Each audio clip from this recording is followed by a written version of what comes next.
해, 박두진. 해야 솟아라, 해야 솟아라. 말갛게 씻은 얼굴 고운 해야 솟아라. 산 넘어 산 넘어서 어둠을 살라먹고, 산 넘어서 밤새도록 어둠을 살라먹고, 이글이글 애띤 얼굴 고운 해야 솟아라. 달밤이 싫어, 달밤이 싫어. 눈물 같은 골짜기에 달밤이 싫어. 아무도 없는 뜰에 달밤이 나는 싫어. 해야, 고운 해야. 네가 오면, 네가 사오면 나는 청산이 좋아라. 훨훨훨 기슬치는 청산이 좋아라. 청산이 있으면 홀로라도 좋아라.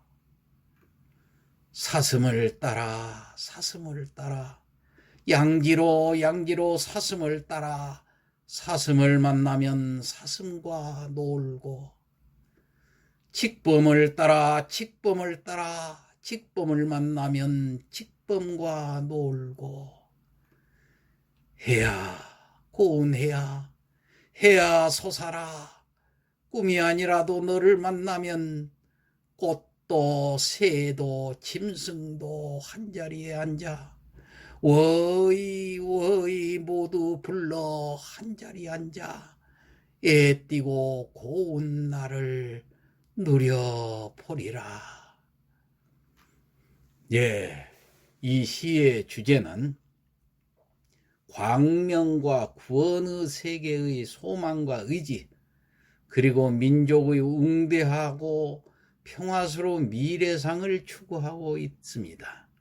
이 시에서 나타나는 성격은 상징적, 그리고 열정적, 미래지향적, 남성적, 의지적이며 강렬한 그 남성적 의지를 느끼게 하는 표현으로 일관되어 있습니다.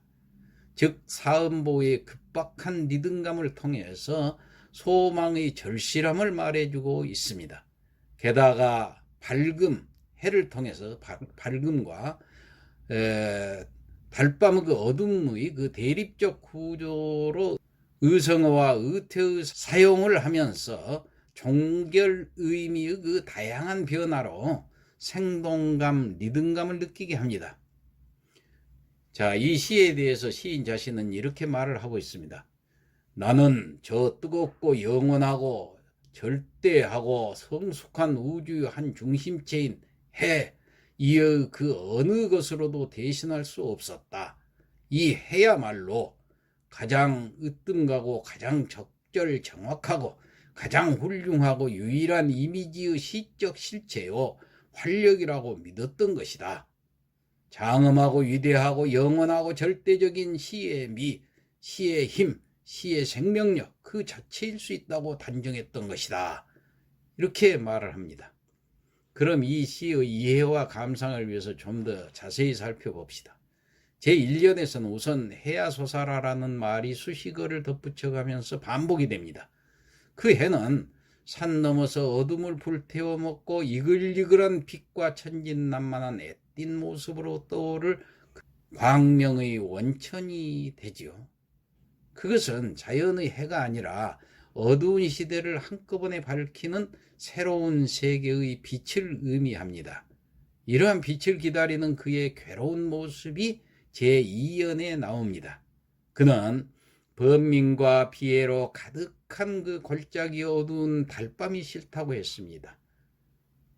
제3년부터 끝까지 쭉 살펴보면은 드디어 해가 찾아왔을 때 누리게 될 아름다운 삶의 모습을 그리고 있습니다. 그때에는 밝은 빛 아래 티없이 맑은 자연의 세계가 눈앞에 펼쳐지게 될 것이다. 그것이 청산이며 사슴, 칡범, 꽃, 새, 짐승들이다. 청산은 허를 기슬치면서 한껏 아름다울 것이고 그 속에서 나는 사슴, 칡범 등 온갖 자연물들과 애띠고 고운 날, 즉 그 티없이 밝고 순결한 삶을 누리게 될 것이다.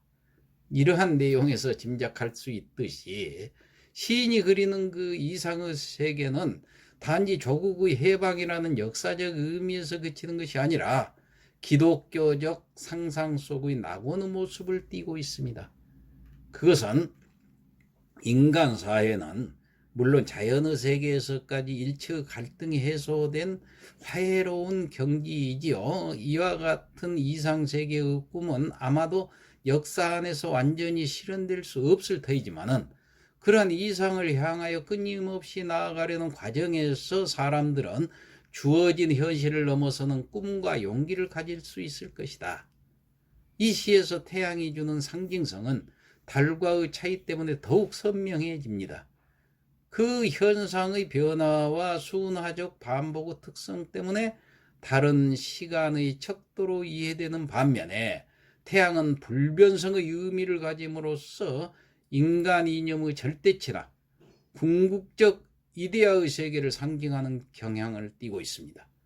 태양이 갖는 항구 불변성과 자율성은 힘과 지성, 절대적 권력을 이끌어냄으로써 이집트 왕은 자신을 태양의 아들이라고 생각해서 파라오라고 이름을 짓기도 했고 그것은 현세적인 것으로부터의 초월성을 의미하기도 했던 것입니다.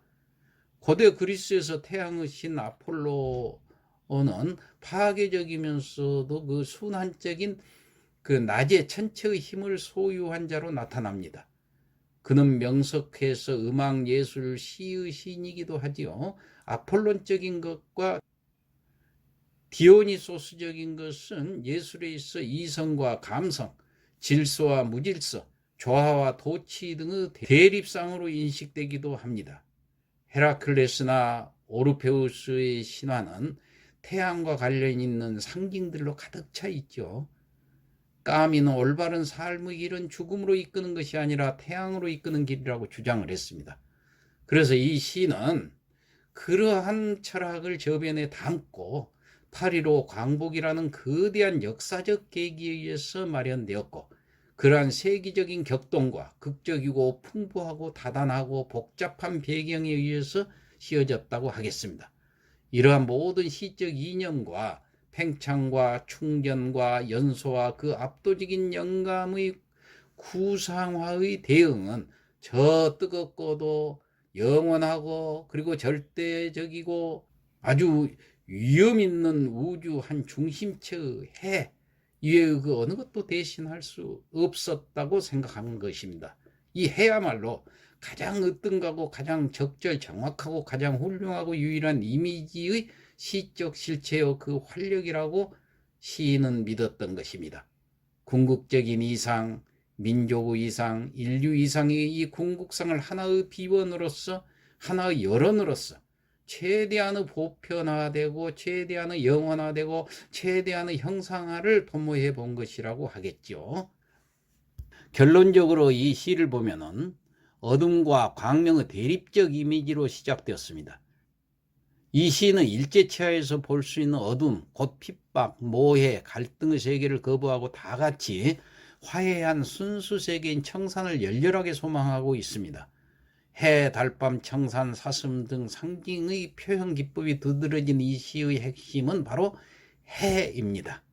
이 해는 조국의 광복일 수도 있고 영원히 평화로운 이상세의 빛일 수도 있다고 말을 했었죠. 이 해는 성서적 배경을 가지고 있는데 구체적으로 살펴보면 이사야서 35장에는 광야와 메마른 땅이 기뻐하며 사막이 백합화같이 되어 즐거워하며 무성하게 되어 기쁜 노래로 즐거워하며 뜨거운 사막이 변하여 못이 될 것이며 메마른 땅이 변하여 원천이 될 것이며 시랑의 눕던 곳에 풀과 갈대와 부들이 날 것이며 라고 되어 있는 구절이 있습니다. 여기서 시랑이라는 것은 승냥이 시자 이리랑자 즉 이리와 승냥이처럼 탐욕스럽고 잔혹한 사람을 얘기를 합니다. 자, 그러니까 이건 일제치하에서 일본을 상징하는 거죠. 그래서 박두진의 해는 이와 같은 기독교적 유토피아를 식민지 치하의 어두움과 대비시키고 있는 것입니다. 박두진의 시 세계가 기독교적 정신과 긴밀하게 상관되어 있다는 사실은 이 작품에서도 여실히 드러나고 있다고 하겠습니다. 예, 이상 마치겠습니다.